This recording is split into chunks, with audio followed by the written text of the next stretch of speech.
Imagina un patio soleado en las afueras de Madrid, donde el aire huele a chorizo a la parrilla y el sonido de risas familiares parece inocente. Pero en realidad esconde un veneno que se filtra gota a gota. Ahí estaba yo. Ana Ruiz. De 28 años. Con el corazón latiendo como un tambor en una procesión de Semana Santa. Entregando un reloj vintage grabado con un mensaje de cariño. Junto con una transferencia de 2.500 euros para cubrir el alquiler de mi hermano durante 3 meses.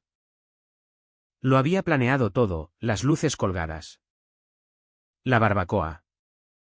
El esfuerzo de semanas para que su cumpleaños fuera perfecto. Pero cuando él abrió la caja, su sonrisa se torció en una mueca burlona. Intentando comprar un lugar en esta familia. Dijo. Mirando a todos lados.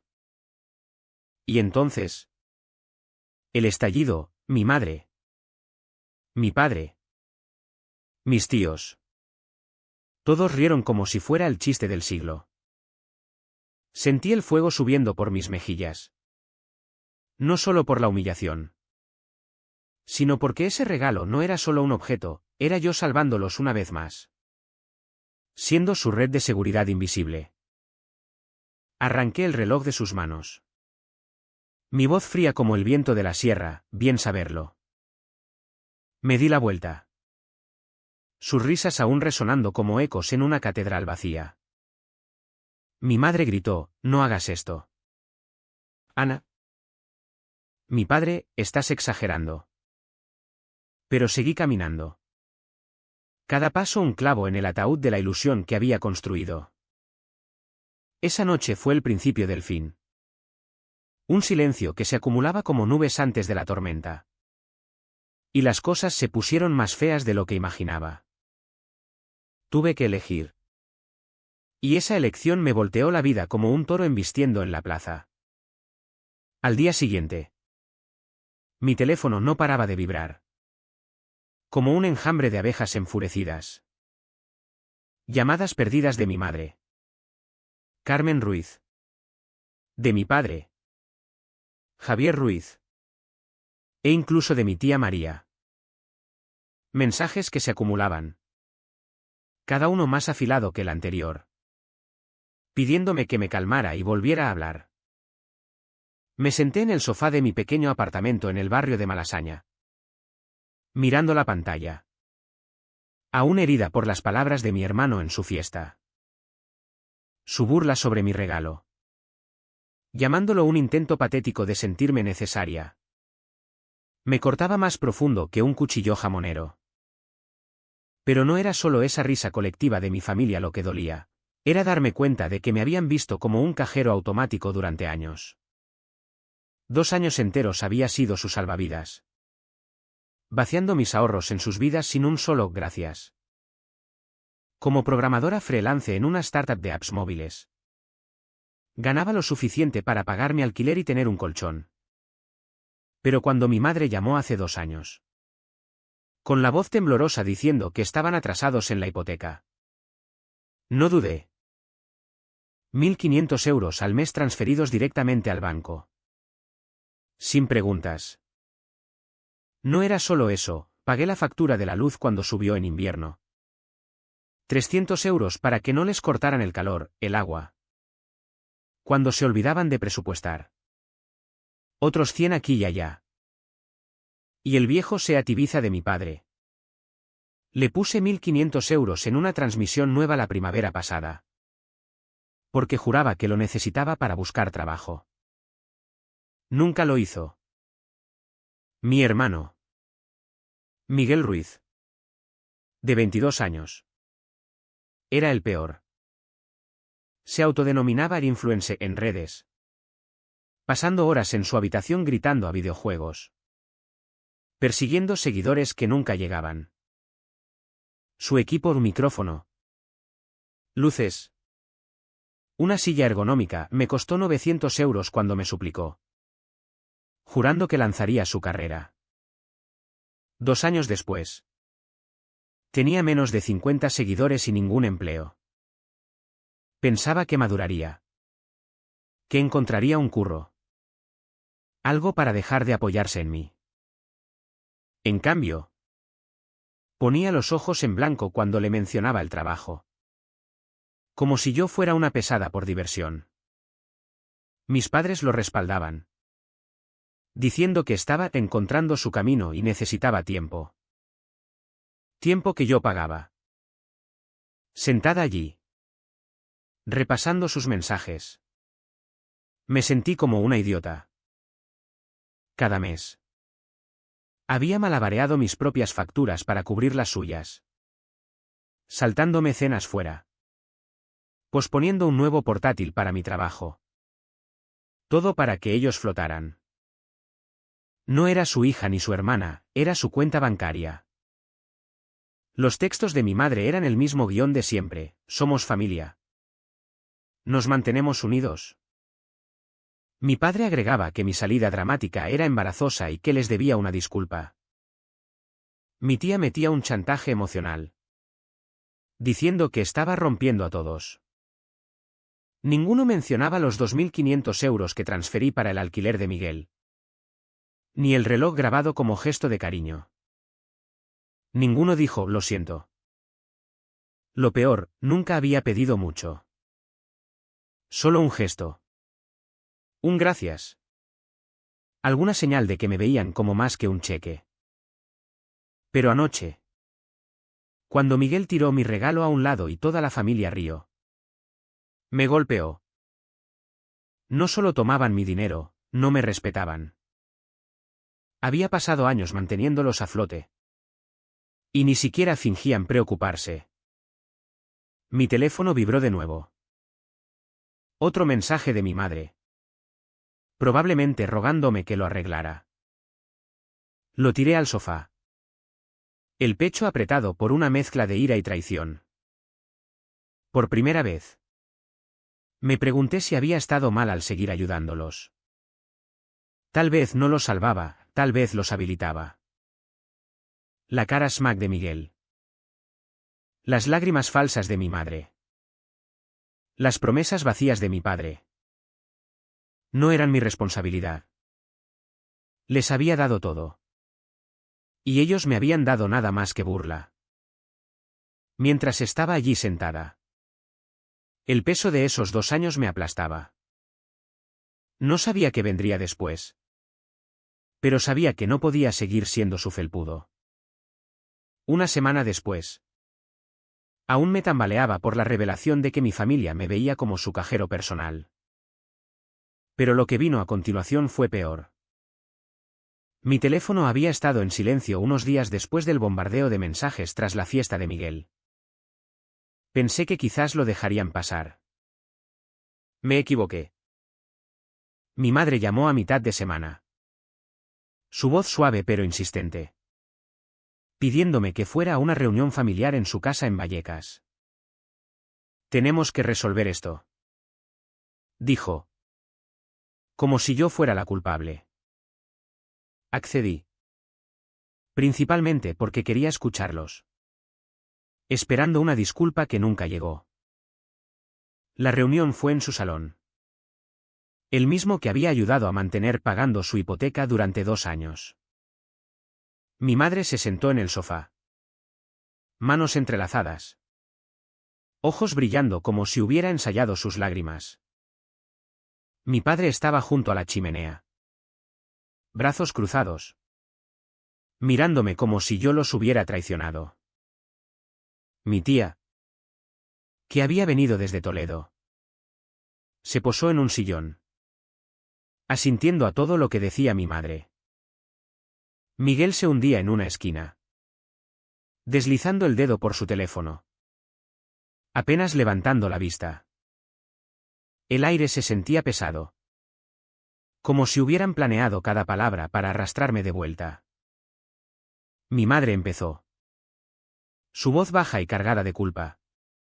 Somos una familia. Y las familias no se abandonan. Dijo, mirándome como si hubiera cometido un pecado mortal. Sacó a relucir el supuesto dolor de espalda de mi padre, alegando que le impedía trabajar. aunque sabía que había estado lo suficientemente bien para ir de pesca el mes pasado. Necesitábamos tu ayuda, dijo. Porque los tiempos son duros. Y tú eras la única que podía salvarnos. Mi padre intervino. Tono cortante, no puedes dejar de ayudarnos por una discusión tonta, dijo, llamando mi reacción egoísta. Mi tía añadió. Más suave. Intentando mediar, no peleemos. Urgió. Pero sonaba vacío. Ni siquiera sabía la mitad de lo que había hecho por ellos. Entonces Miguel habló. Sin apartar la vista del teléfono, estás haciendo una montaña de un grano de arena, dijo. Como si su burla pública de mi regalo fuera solo una broma. Fue entonces cuando lo vi, una notificación en mi móvil de un amigo común, enlazando a una publicación en redes. Miguel había compartido un rant llamándome tacaña y demasiado buena para la familia, alegando que los había abandonado por un malentendido estúpido. La publicación tenía una docena de likes, mayormente de sus amigos gamers, y comentarios de gente que apenas conocía, coincidiendo en que era fría. Mi estómago se retorció. No solo me descartaba en casa, me arrastraba online.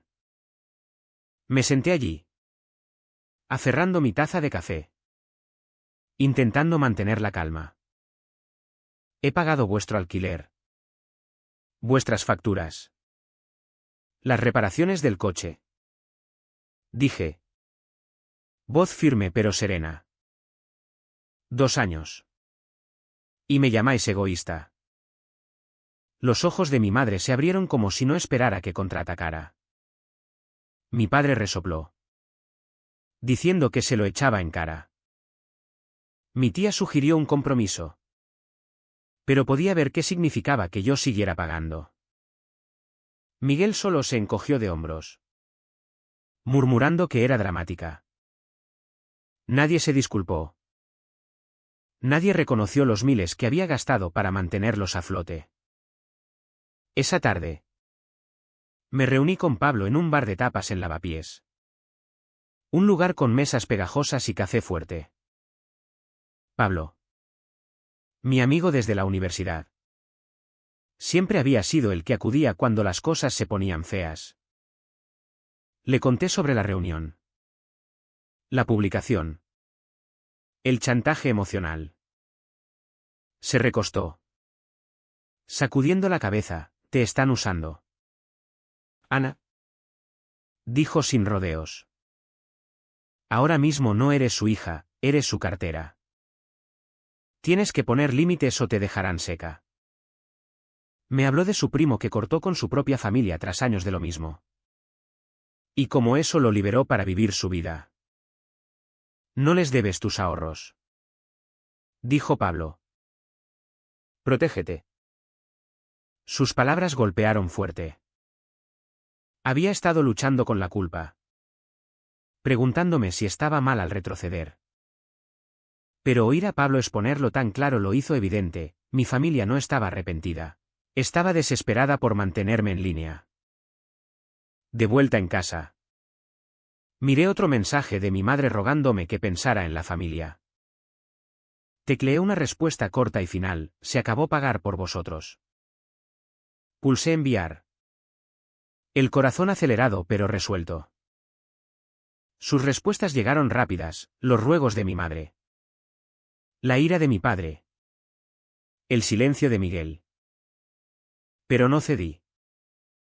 Por primera vez, sentí el peso aligerándose, incluso mientras su enojo crecía.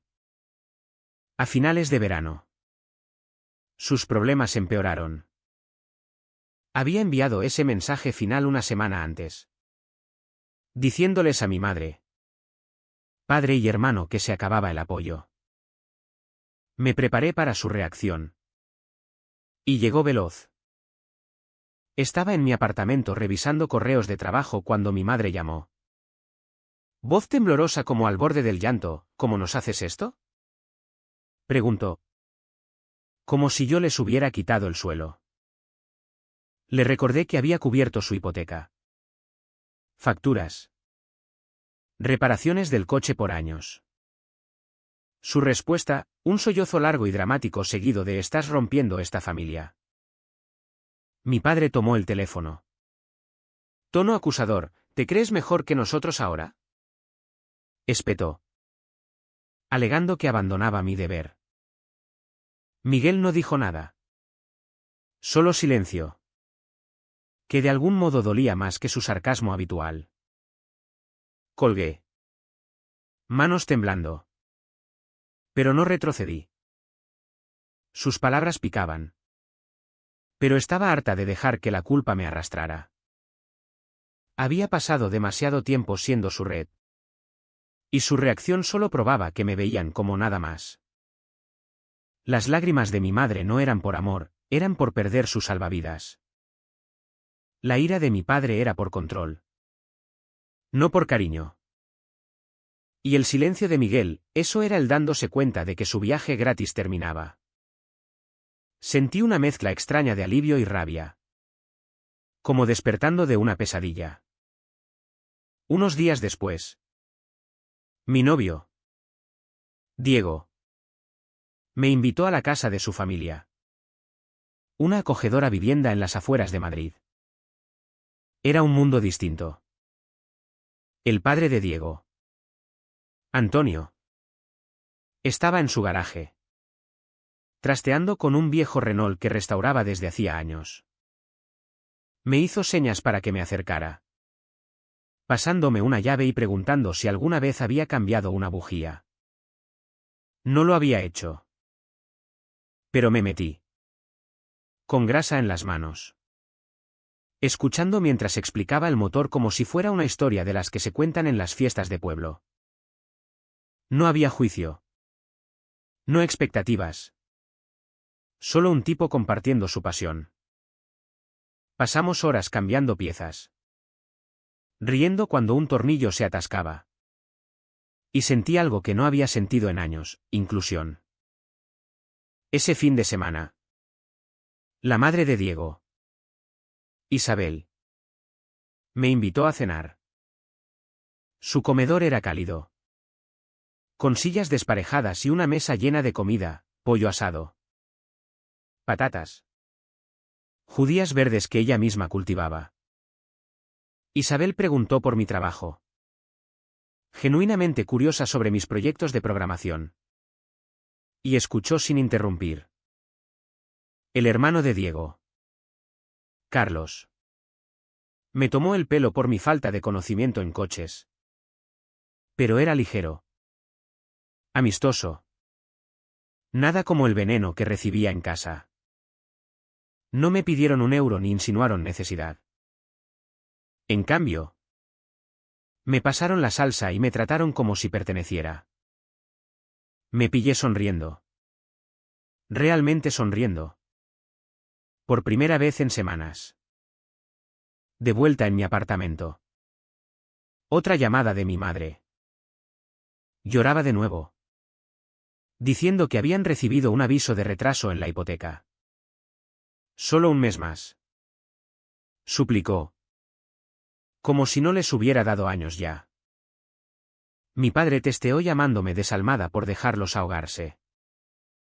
Miguel aún callado. Probablemente pegado a su setup de streaming que yo pagué. No respondí. Su desesperación era real. Pero también mi resolución. No era su banco ya. Pasar tiempo con la familia de Diego me mostró lo que me faltaba. Antonio no solo me dejó ayudar con el coche, me agradeció. Diciendo que había facilitado el trabajo. Isabel me mandó a casa con sobras. Insistiendo en que me llevara lo mejor. Carlos hasta ofreció enseñarme a revisar el aceite de mi coche la próxima vez. No me necesitaban para arreglar sus vidas, solo me querían allí. Era un contraste tan marcado con mi propia familia. Donde cada interacción venía con un precio. Empecé a unirme más a menudo a la familia de Diego, ayudando a Antonio en el garaje. charlando con Isabel sobre café. Bromeando con Carlos sobre su mal gusto musical. Cada momento sentía como un paso lejos del peso de las demandas de mi familia. No era solo un cheque para esta gente, era alguien que valoraban. Por primera vez. Vi lo que podía ser una familia, no una carga. Sino una elección. El enojo de mi propia familia aún ardía en sus mensajes. Pero yo empezaba a sentirme libre. Sus problemas no eran míos para resolver. A mediados de septiembre. Recibí una llamada desesperada. La voz de mi madre era frenética. Nada como sus lágrimas calculadas usuales. El banco se va a llevar la casa. Dijo. Palabras saliendo a tropel. Estaban 9.000 euros atrasados en la hipoteca. Y había llegado un aviso de ejecución. No pidió ayuda directamente, solo dejó el pánico colgando. Esperando que saltara como siempre. Escuché. Mi pulgar sobre el botón de colgar. Y no dije nada. Por años. Los había rescatado, alquiler. Facturas. El setup de Miguel. Pero se acababa. Su silencio al otro lado sentía como un desafío. Pero no lo tomé. Un día después. Miguel me mensajeó. Sin disculpa. Sin mención a cómo me había calumniado online o burlado en su cumpleaños. Solo una petición cruda, necesito 500 euros para equipo nuevo de streaming. Me ayudará a ser pro. Miré las palabras. Casi riendo por su descaro. No había trabajado un día en su vida. Aún persiguiendo un sueño que yo financié por años. Abrí mi app bancaria. Le envié 1 euro. Y tecleé, más de lo que te debo. Pulsé enviar. Sintiendo una satisfacción afilada. Su respuesta fue instantánea, una cadena de emojis enfadados. Sin palabras. No me importó. Había hecho su cama. Y no lo arropaba más. Ese fin de semana. Diego me invitó a una barbacoa en casa de su familia. Su patio trasero estaba vivo con charlas. El olor a hamburguesas a la parrilla y carbón en el aire. Antonio volteaba patis en la barbacoa. Bromeando sobre su salsa secreta que era solo ketchup comprado con ajo. Isabel ponía platos de ensalada de patatas y col. Insistiendo en que probara sus encurtidos caseros. Carlos me retó a un juego de petanca. Riendo cuando fallaba cada tiro. No era solo la comida o los juegos, era como me trataban. Antonio pidió mi opinión sobre un carburador que instalaba. Como si importara. Isabel compartió historias de la infancia de Diego. Atrayéndome a su mundo. Carlos me tomó el pelo. Pero era cálido. No cortante. Me sentía perteneciente. Sin ataduras. En la barbacoa. Noté cómo la familia de Diego trabajaba junta. Antonio y Carlos discutían técnicas de parrilla. Pero era juguetón. No amargo. Isabel no demandaba nada, solo me pasaba una bebida y preguntaba por mi semana. No sabían los detalles del lío de mi familia. Pero Diego apretó mi mano bajo la mesa. Como si supiera que lo necesitaba. Miré alrededor a sus risas. Su facilidad. Y sentí algo asentarse en mí. Esto era lo que podía ser una familia, gente que te valoraba. No lo que podías dar. Mi teléfono vibró, otro ruego de mi madre. Mencionando una reunión con el banco. No respondí. Había elegido. Y no era por venganza, era por protegerme. La transferencia de 1 euro a Miguel seguía sin respuesta. Su silencio más ruidoso que cualquier pelea. El aviso de ejecución no era mi culpa, habían tenido años para arreglarse. Y yo les había dado más que suficiente. Puse mi teléfono en silencio y me uní a la barbacoa, lanzando una bola de petanca y riendo cuando cayó lejos del objetivo. Por primera vez en meses. Me sentía ligera. Como finalmente libre de su peso. De vuelta en casa. Otro texto de mi madre iluminó mi teléfono: lo estamos perdiendo todo. Escribió, detallando cómo el banco les dio 30 días para pagar o desalojar. Mencionó el estrés de mi padre. El potencial de Miguel como influencer. Como yo era su única esperanza. Era el mismo guión. Solo más desesperado. Lo leí. Luego lo borré. Había pasado años manteniéndolos a flote. Y nunca me agradecieron. Ahora, enfrentando consecuencias reales, aún esperaban que lo arreglara. No caía más. A finales de octubre. Su silencio era ensordecedor. Los textos desesperados de mi madre habían parado. Los voicemails enfadados de mi padre se secaron.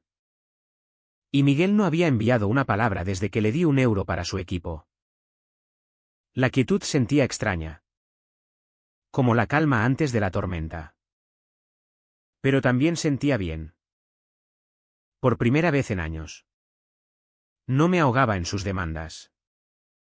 Podía respirar. Enfocarme en mi propia vida. Averiguar qué quería. Una tarde. Carlos, el hermano de Diego, me llamó para un café en su casa. Nos sentamos en su cocina. La misma donde Isabel me había dado comidas caseras. Carlos se inclinó. Su sonrisa juguetona reemplazada por algo serio: conozco a un tipo en una startup del centro. Dijo. Buscan una programadora. Mejor sueldo que tus freelances. Menos estrés. Un equipo real. Deslizó una tarjeta sobre la mesa. El nombre de una pequeña empresa tech en negrita. Había estado luchando como freelance por años. Malabareando deadlines y clientes para cubrir las facturas de mi familia. La idea de un empleo estable con salario más alto sentía como una puerta abriéndose. Le agradecí. Guardando la tarjeta. Mi mente ya corriendo con posibilidades. Unos días después. Miguel rompió su silencio con un texto: necesito 300 € para un móvil nuevo. El mío está roto. Sin disculpa. Sin mención al lío de la ejecución en que estaban. Solo otra demanda. Miré el mensaje. Mandíbula apretada. No había aprendido nada. Abrí mi app bancaria. Le envié €1. Y tecleé: arréglatelas. Pulsé enviar. Una pequeña sonrisa tirando de mis labios. Su respuesta fue una sola palabra: ¿en serio? No respondí. Podía rogar todo lo que quisiera. Pero ya no era su cajero. La semana siguiente. Me reuní con el gerente de contratación de la startup. Su oficina era un loft luminoso con ladrillos expuestos y laptops zumbando. El puesto era de desarrolladora senior. Ofreciendo un salario 30% más alto que mis ingresos freelance y beneficios reales: seguro médico. Vacaciones pagadas. Cosas que nunca tuve. Les gustó mi portfolio. Especialmente las apps que construí bajo plazos ajustados. Al final de la entrevista, me ofrecieron el puesto en el acto. Salí sintiéndome más ligera que en años. Como finalmente construyendo algo para mí. En casa de Diego. Empecé a pasar más tiempo con su familia. Un fin de semana. Antonio me enganchó para reemplazar un radiador en su Renault. Trabajamos codo a codo en el garaje, pasándonos herramientas e intercambiando historias sobre primeros trabajos malos. No me trataba como invitada, Me trataba como si perteneciera. Manchas de grasa y todo. Otra noche. Isabel me invitó a una noche de juegos de mesa. Jugamos al Scrabble. Y Diego rió cuando inventé una palabra. Solo para que Isabel me respaldara. Alegando que sonaba real. Carlos llevaba la puntuación. Tomando el pelo a todos pero asegurándose de que yo tuviera puntos extra por creatividad. Su calidez me envolvía. Llenando un espacio que no sabía estaba vacío. Empecé el nuevo trabajo a principios de noviembre. Sumergiéndome en bases de código y reuniones de equipo. El trabajo era desafiante pero emocionante. Y mis colegas no esperaban que cargara su peso. Volvía a casa energizada. No drenada. Y pasaba las tardes con la familia de Diego. Una noche. Tallamos calabazas para Halloween. Y Antonio me mostró cómo hacer un jack-o'-lantern torcido que aún se veía genial. Isabel insistió en guardar las semillas para asar. Y Carlos me retó a un concurso de tallado. Que perdí espectacularmente. Cada momento con ellos sentía fácil. Como parte de algo real. No una transacción. El texto de Miguel aún sin respuesta en mi teléfono. Ya no sentía ira. Solo indiferencia. Averiguaría cómo comprar su móvil o no. No era mi problema. Estaba harta de cargarlos. Con la familia de Diego. Encontré un lugar donde no tenía que probar mi valor. Podía ser solo Ana. Riendo. Aprendiendo. Viviendo. Por primera vez. Me sentía en casa. El fin de semana pasado. Encontré un pequeño regalo en mi escritorio, un cuaderno encuadernado en cuero. Simple pero elegante. Con una nota dentro. La letra de Isabel decía, para tu próximo capítulo. Gracias por ser tú. Pasé los dedos por la tapa. Garganta apretada. Lo había dejado en mi apartamento tras una visita de café. Sin fanfarria. Solo un gesto quieto que lo significaba todo. Era el tipo de consideración que mi propia familia nunca mostró. Oí por un amigo común que mi madre, padre y hermano habían perdido la casa. El banco ejecutó la hipoteca. Y se mudaron a un apartamento apretado al otro lado de la ciudad.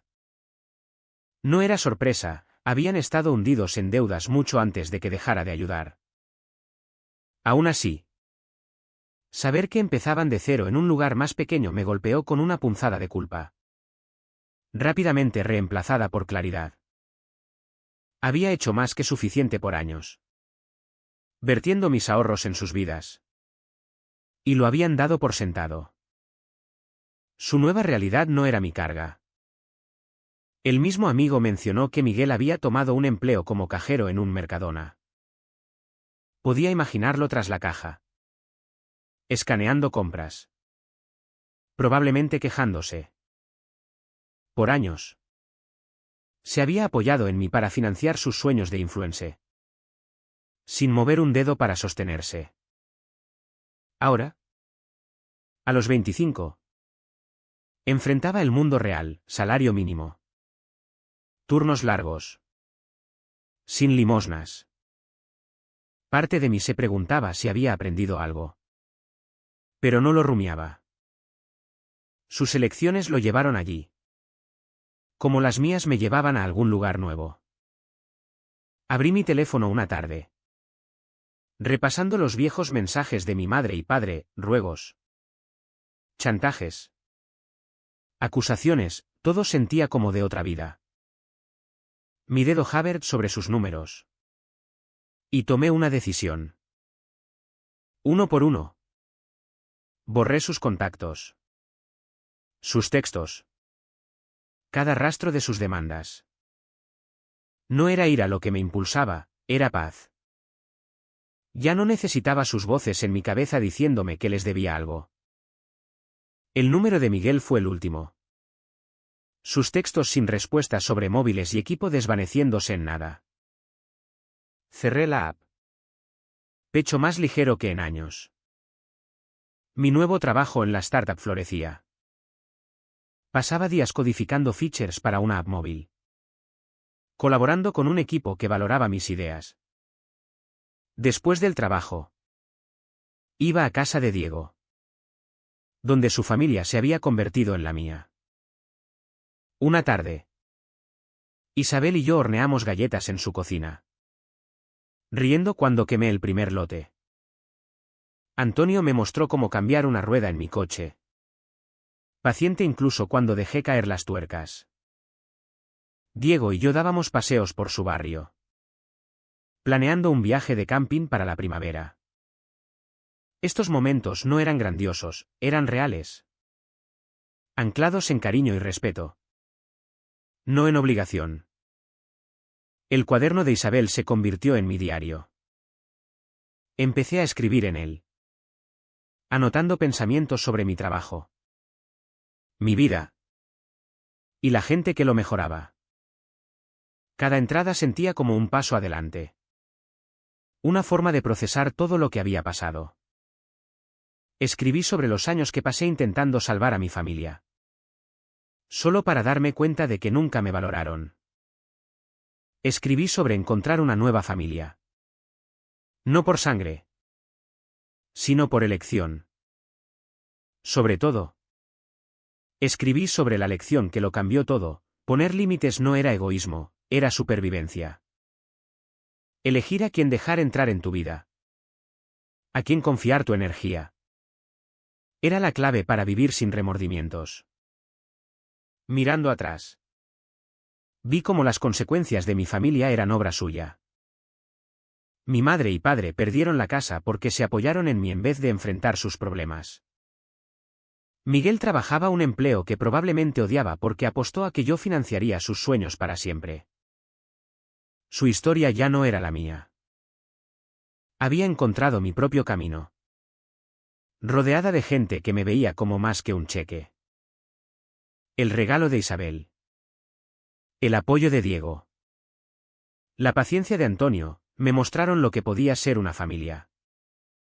Este viaje me enseñó algo vital: la independencia no es solo estar de pie solo, es elegir relaciones que te eleven, no que te arrastren.